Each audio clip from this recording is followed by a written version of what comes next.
Hello everyone, welcome to my YouTube channel. तो कैसे हैं आप सब? तो चलिए आज की वीडियो स्टार्ट करते हैं। आज का हमारा टॉपिक है क्रिस्टल फील्ड स्टेबलाइजेशन एनर्जी। तो देखिए, जब भी हम क्रिस्टल फील्ड स्टेबलाइजेशन एनर्जी की बात करते हैं तो जब ये हम कब बात करते हैं, देखिए पहले तो ऑर्बिटल्स हमारे पास डीजेनेरेट ऑर्बिटल्स हैं, यानी कि सबकी एनर्जी सेम हमारे पास। बट जैसे स्प्लिटिंग होती है तो क्या करते हैं, ये सेट ऑफ ऑर्बिटल्स, दो सेट ऑफ ऑर्बिटल्स में टूट जाते हैं। यानी कि एक को हम बोलना T2G एंड सेकेंड को हमने बोला EG। ये एक बैरी सेंटर है जो दोनों को डिवाइड करता है। उसके बाद यहाँ पर हमारे पास कितनी वैल्यू आती है, 0.6 डेल्टा ओ। एंड यहाँ पर हमारे पास कितनी वैल्यू होती है, माइनस की 0.4 डेल्टा ओ। ठीक है, ये हम बात कर रहे हैं ऑक्टाहेड्रल कॉम्प्लेक्सेस की, ऑक्टाहेड्रल कॉम्प्लेक्सेस। ठीक है, अब देखिए क्या करते हैं। जब देखिए अगर हमारे पास D1 यानी कि जब हमारे पास पहला इलेक्ट्रॉन आता है तो देखिए पहला इलेक्ट्रॉन है हमारे पास कहाँ जाएगा, लोअर एनर्जी T2 ऑर्बिटल में जाएगा। ठीक है, तो इसकी हम वैल्यू निकालेंगे तो कितनी हो जाएगी, 1 इलेक्ट्रॉन है और यहाँ पर हमारे पास माइनस की 0.4 डेल्टा नोट ओ है, तो यानी कि -1 इंटू 0.4 डेल्टा ओ। ठीक है, तो हमारे पास कितने 0.4 डेल्टा ओ। ठीक है, अब हम बात करते हैं सेकेंड इलेक्ट्रॉन जब एंटर हो जाते हैं, यानी कि 2 इलेक्ट्रॉन हो जाते हैं, तो हमारे पास कितनी हो जाएगी, यहाँ पर 2 इलेक्ट्रॉन फिल हो गए तो कितना हो जाएगा, -2 इंटू सॉरी एक मिनट, यहाँ माइनस नहीं लेंगे, -0.4। ठीक है, इधर देखिए, तो -0.4 डेल्टा ओ, तो हमारे पास कितनी हो जाएगी, -0.8 डेल्टा ओ। अब अगर हम 3 इलेक्ट्रॉन लेते हैं तो देखिए थर्ड इलेक्ट्रॉन भी T2 में जाएगा, तो हमारे पास कितनी हुई, 3 इंटू -0.4 डेल्टा ओ, ये कितनी हो जाएगी हमारे पास, -1.2 डेल्टा ओ। ठीक है, अब तक 3 इलेक्ट्रॉन फिल किए, उसमें कोई भी प्रॉब्लम नहीं है। यानी कि हमारे पास अब जब फोर्थ इलेक्ट्रॉन आएगा तब हमारे पास अलग कंसेप्ट होगा, यानी कि इलेक्ट्रॉन नीचे जाएगा या इलेक्ट्रॉन EG में जाएगा। तो वो हमारे पास होता है या तो स्ट्रॉन्ग फील्ड लिगेंड हो या हमारे पास वीक फील्ड लिगेंड हो, इन दो केसेस में होता है। ठीक है, लेकिन D1 to D3 में कोई भी केस नहीं होगा स्ट्रॉन्ग फील्ड और वीक फील्ड का। Here no case of strong field and weak field ligand. देखिए अब हम बात करते हैं जब D4 इलेक्ट्रॉन आता है हमारे पास, तब 2 केसेस हो जाएंगे, एक तरफ स्ट्रॉन्ग फील्ड लिगेंड और एक तरफ वीक फील्ड लिगेंड। ठीक है, एक मिनट, हम पहले वीक फील्ड की बात कर लेते हैं। ठीक है, वीक फील्ड लिगेंड की बात करते हैं। अगर वीक फील्ड लिगेंड है तो हमारे पास वीक फील्ड में क्या होता है, जो डेल्टा ओ की वैल्यू है वो पेयरिंग एनर्जी से कम हो जाती है। ठीक है, पेयरिंग एनर्जी से कम होगी।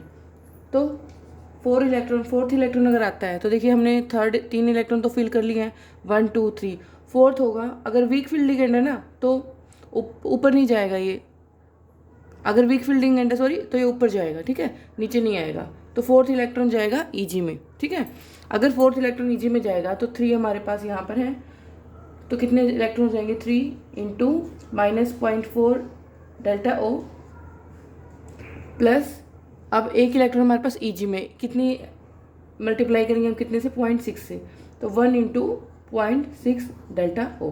ठीक है, ये हम बात कर रहे हैं जब लिगेंड वीक है। ठीक है, पेयरिंग नहीं होगी, स्ट्रॉन्ग होता तो पेयरिंग हो जाती और हमारे पास T2G में इलेक्ट्रॉन आता। ठीक है, ये हम निकाल लेंगे, हमारे पास कितना आ जाएगा, D4 में आ जाएगा हमारे पास कितना आ जाएगा, 0.6 डेल्टा ओ। ठीक है, अब यही केस अगर हम बात करें, अगर ये हमारे पास स्ट्रॉन्ग फील्ड होता तो, यानी कि स्ट्रॉन्ग फील्ड, अगर स्ट्रॉन्ग फील्ड की कंडीशन होगी तो हमारे पास क्या होगा, डेल्टा ओ ज़्यादा हो जाएगा पेयरिंग एनर्जी से। ठीक है, तभी तो पेयरिंग होगी। अब इलेक्ट्रॉन EG में नहीं जाएगा, अब इलेक्ट्रॉन हमारे पास कहाँ जाएगा, T2G में ही जाएगा। ठीक है, अब देखो कितने इलेक्ट्रॉन है, 4। अब यहाँ पर एक पेयरिंग एनर्जी का और कंसेप्ट आएगा, इसलिए देखो 4 इलेक्ट्रॉन तो हम यहाँ पर भरते हैं, 4 1 2 3 4। ठीक है, 4 है। अब ये हम क्यों कर रहे हैं, क्योंकि हमारा कंपैरिजन इसके साथ ही है। ठीक है, ये जो एक्स्ट्रा पेयरिंग एनर्जी हम लिखेंगे वो इसके कंपैरेटिवली हम देखेंगे। तो देखो यहाँ पे कितना हुआ, 4 इलेक्ट्रॉन है, 4 इलेक्ट्रॉन इंटू -0.4 डेल्टा ओ। ठीक है, बट अब हमारे पास यहाँ पर क्या हो जाएगा, एक पेयरिंग एनर्जी, यानी कि ये जो एक्स्ट्रा इलेक्ट्रॉन हमने पेयर किया है वो, ये हमारे पास यहाँ पर कोई पेयरिंग एनर्जी नहीं है, यहाँ पर एक्स्ट्रा पेयरिंग एनर्जी है, तो यहाँ पर कितनी हो जाएगी, 1 पेयरिंग एनर्जी जुड़ जाएगी। ठीक है, ठीक है, तो नेक्स्ट हम बात करते हैं D5 की।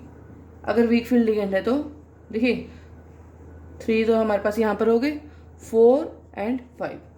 तो कितना हो जाएगा 3 into -0.4 plus 2 into 0.6 delta O. ठीक है, ये हमारे पास हो जाएगा D5 के अंदर आ जाएंगे। तो कितना हो जाएगा ये -1.2 प्लस 1.2, 0 हो जाएगी हमारे पास। ठीक है, 0 हो जाएगी हमारे पास, ये 0। अब अगर हम बात करें D5 की स्ट्रॉन्ग फील्ड लिगेंड के अंदर, देखिए स्ट्रॉन्ग फील्ड होगा तो हमारे पास क्या होगा, EG में तो जाएंगे नहीं, कहाँ जाएंगे हमारे पास T2G में आएंगे, पेयरिंग हो जाएगी ना। तो 1 2 3 4 एंड 5 हो जाएगा हमारे पास। अब देखिए वैल्यू कितनी आएगी CFSC की, ये देखिए 4 3 एंड 4 2 5। ठीक है, 5 हो जाएंगे हमारे पास, और माइनस कितनी 0.4 डेल्टा नोट। ओके, अब हमारे पास 5 है, हमने 5 इलेक्ट्रॉन भर दिए यहाँ पर। तो यहाँ पर देखिए 2 एक्स्ट्रा पेयरिंग एनर्जी रिक्वायर्ड है, यहाँ पर तो कोई पेयरिंग नहीं है। देखिए नेक्स्ट केस में आपको अच्छे से क्लियर होगा। अब यहाँ पर कितनी पेयरिंग एनर्जी हो जाएगी 2 एक्स्ट्रा हमें पेयरिंग एनर्जी रिक्वायर्ड है। ठीक है, ओके।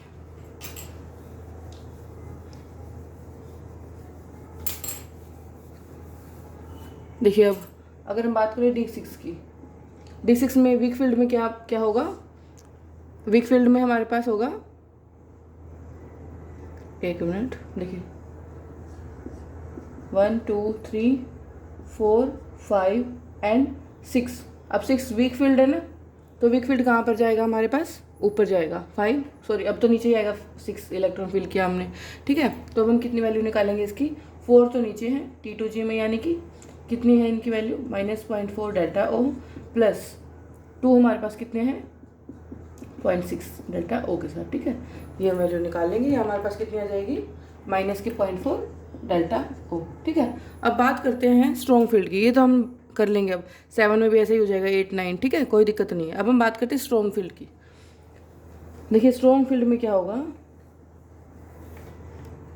देखिए स्ट्रॉन्ग फील्ड में जब हम हमने कितनी बात कर ली थी, D5 तक कर ली थी ना। अब D6 की बात करते हैं। देखिए यहाँ पर आपको पेयरिंग एनर्जी का कंसेप्ट अच्छे से क्लियर होगा। देखिए 1 2 3 4 5 एंड 6, अब 6 इलेक्ट्रॉन है। ठीक है, CFSC वैल्यू कितनी आ जाएगी, 6 है, -0.4 डेल्टा ओ है, तो हमारे पास कितना हो जाएगा -2.4। अब हम बात करते हैं पेयरिंग एनर्जी की। देखिए पेयरिंग एनर्जी में क्या होगा, हमने यहाँ पर 5 फिल किए, कितने फिल करने 6, देखिए देखिए यहाँ पर एक तो फिल है ही, हमने यहाँ पर कितने फिल कर दिए 3 की पेयरिंग हो रही है। तो एक तो यहाँ पर पेयरिंग हो ही रही है, एक्स्ट्रा कितनी पेयरिंग हो रही है, यहाँ पर टोटल 3 है ना, 3 - 1 2, यानी कि 2 एक्स्ट्रा हो रही है ना। तो हमारे पास यहाँ पर क्या आ जाएगा 2 पेयरिंग। ठीक है, ये इंपॉर्टेंट पॉइंट है, हम इसके कंपैरेटिवली देख रहे हैं। तो हम यहाँ पर देख रहे हैं कितने एक्स्ट्रा पेयरिंग कर रहे हैं, यहाँ पर एक तो हो ही रही है, इसके अलावा कितनी और हो रही है 2। ठीक है, अब देखो हम इसको फॉर्मूला बता देते हैं, ये आपका निकालने का, CFSC निकालने का क्या फॉर्मूला है।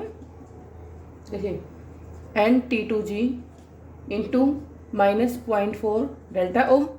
ठीक है, plus NEG into 1.6 delta O plus कितनी पेयरिंग एनर्जी है X इंटू PE। ठीक है, ये पेयरिंग एनर्जी हमारे पास ये है, क्या है, number of electrons in T2G। ठीक है, NEG क्या है, number of electrons in EG orbital में, और ये हमारे पास कितनी एक्स्ट्रा पेयरिंग एनर्जी है, इनकी number of extra pairs, number of extra pair. Okay, अब देखिए D7 का कंसेप्ट देखते हैं हम। D7 में क्या होगा, स्ट्रॉन्ग फील्ड की बात कर रहे हैं यहाँ पर हम। ठीक है, जब पेयरिंग होगी तो 6 तो नीचे भर के ऊपर ही कितना जाएगा 7, 6 and 1 7। ठीक है, यहाँ पर कोई चेंज नहीं है, हम पेयरिंग एनर्जी में देखिए, यहाँ पर देखिए 5 और 1 6 and 7। अब कितनी आ जाएगी 6 इलेक्ट्रॉन तो है, -4 delta naught value, plus 1 EG में है, तो कितनी हो जाएगी 0.6 डेल्टा ओ।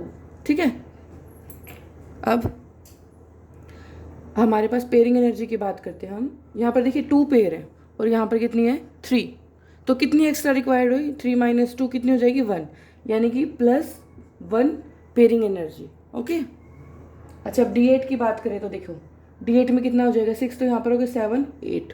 ओके, अब हम यहाँ देखें तो 5 6 7 एंड ये भी अभी हमारे पास हो जाएगा 8 ठीक है। तो हमारे पास यहाँ कितने इलेक्ट्रॉन है 6 इंटू -0.4 डेल्टा ओ प्लस यहाँ पर कितने हो जाएंगे 2 इंटू 0.6 डेल्टा ओ। अब देखिए पेयरिंग एनर्जी बताइए आप हमारे पास कितनी आएगी। यहाँ पर 3 पेयरिंग एनर्जी हो गई है और यहाँ पर भी 3 है, तो एक्स्ट्रा तो कुछ हुई नहीं ना, 3 - 3 0, तो हमारे पास पेयरिंग एनर्जी नहीं होगी यहाँ पर, ठीक है। तो हमारे पास D8 D9 एंड D10 इन तीनों में क्या होगा, पेयरिंग एनर्जी नहीं आएगी। स्टार्टिंग में भी पहले 3 में भी हम पेयरिंग का कोई कंसेप्ट नहीं देख रहे थे, 4 से ही स्टार्ट हुआ था, D4 से ही, ठीक है। अब देखो एक शॉर्ट ट्रिक बताती हूँ। अब एग्जाम में इतना टाइम नहीं होता हमारे पास कि हम निकाल लें, है ना, और बच्चों से थोड़ा अलग होना है हमें, तो क्या एक CFSE की ट्रिक है। तो अब क्या कीजिए, डायरेक्ट अगर आपको वो याद है तो हाई स्पिन और लो स्पिन में अलग अलग लिखवा रही हूँ, ठीक है। इधर देखिए हाई स्पिन, यानी कि हाई स्पिन कब होगा, जब वीक फील्ड लिगेंड होगा, तभी तो ऊपर जाएगा ना। और एक बात करें हम लो स्पिन की, यानी कि strong field ligand, strong field होगा, पेयरिंग करेगा तभी तो नीचे होगा ना, स्ट्रॉन्ग फील्ड लिगेंड की बात करें तो, ठीक है। ये देखिए, देखो D1 की बात करें, D1 की कितनी वैल्यू है -0.4 डेल्टा ओ, D2 की कितनी है -0.8 डेल्टा ओ, D3 की बात करें तो कितनी आई थी हमारे पास 1.2 डेल्टा ओ, D4 की कितनी है -0.6 डेल्टा ओ, D5 की कितनी आई थी 0, D6 -0.4 डेल्टा ओ। अभी देखिए याद करने का तरीका बताती हूँ मैं आपको, -8 डेल्टा ओ। D8 की कितनी आई थी हमारे पास, D8 की आई थी -1.2 डेल्टा ओ, D9 की -1.6 डेल्टा ओ, D10 की हमारे पास कितनी है 0। देखो कितना इजी हो जाएगा अब याद करना। अगर 1 इलेक्ट्रॉन तो 0.4, यानी कि 4 का टेबल याद करना है बस, 4.2, 4 2 ज़ा 8, 4 3 ज़ा 12, 4 4 ज़ा 16, 16 की जगह बस क्या करना है 0.6 लेना है, ठीक है। 1 is 0.6, ठीक है, फिर 0 और फिर से रिपीट, 4 2 ज़ा 8, 4 3 ज़ा 12, 4 4 ज़ा 16, सॉरी यहाँ पर भी क्या 0.6, ठीक है, ये भी यही आएगा और 0, ठीक है। हो गया याद आराम से। जब भी वीक फील्ड है हमारे पास पता है हाई स्पिन बनेगा, तो फटाफट ये टेबल से हमें याद रह जाएगा, निकाल लेंगे उससे कम टाइम में। आई थिंक आपको 1 मिनट देखना है, इसको ध्यान में आ जाएगी, ठीक है। 1 सेकेंड लगेगा आपको इसको लिखने में। अच्छा अब हम स्ट्रॉन्ग फील्ड की बात करें तो D1 में कितना -0.4 डेल्टा ओ, D2 में कितना आया था -0.8 डेल्टा ओ, D3 में कितना है -1.2 डेल्टा ओ, D4 में देखो कितना है -1.6 डेल्टा ओ, D5 में हमारे पास कितना है -2.0 डेल्टा ओ, D6 की अगर हम बात करें तो कितना हो जाएगा -2.4 डेल्टा ओ, D7 में कितनी वैल्यू आती है हमारे पास -1.8 डेल्टा ओ, D8 कितनी वैल्यू जाएगी -1.2 डेल्टा ओ, D9 कितना हो जाएगा -0.6 डेल्टा ओ, D10 कितना हो जाएगा हमारे पास 0। देखो ये भी कोई दिक्कत नहीं, अगर जब भी लो स्पिन की बात करें, ठीक है, स्ट्रॉन्ग फील्ड लिगेंड आ जाए तो लो स्पिन बनाएगा, तो क्या करना है 4 का टेबल है, 4 2 ज़ा 8, 4 3 ज़ा 12, 4 4 ज़ा 16, ये 1.6 है, ठीक है, 4 5 ज़ा 20, 4 6 ज़ा 24, 6 इलेक्ट्रॉन नीचे फिर हो जाएंगे, ठीक है। यहाँ तक तो हमारा 4 का टेबल चलेगा। उसके बाद क्या होगा, EG में इलेक्ट्रॉन जाएगा तो 0.6 से डिक्रीज होना स्टार्ट हो जाएगा, ठीक है। तो कितना 18 12.60, या फिर आप एक काम कर सकते हैं 0 और 6 का टेबल चला दीजिए, 6 6 2 ज़ा 12, 6 3 ज़ा 18, 6 4 ज़ा 24, ठीक है। यहाँ तक हमारे पास इतना हो जाएगा। अब देखो कोई दिक्कत नहीं है, कोई भी क्वेश्चन आया फटाफट 1 मिनट लगेगी, कितना टाइम लगेगा इसको लिखने में, 0.48 12 6.6, ठीक है। इसको भी लिख दीजिए, बस वैल्यू देखना, लो स्पिन देखना, हाई स्पिन देखना, कॉम्प्लेक्स से आपको पता चल जाएगा कि वैल्यू कौन सी आनी है, ठीक है। ये आपका एग्जाम में बहुत टाइम बचाएगी। आई होप आपको ये वीडियो पसंद आई होगी। Please like share and subscribe. Thank you.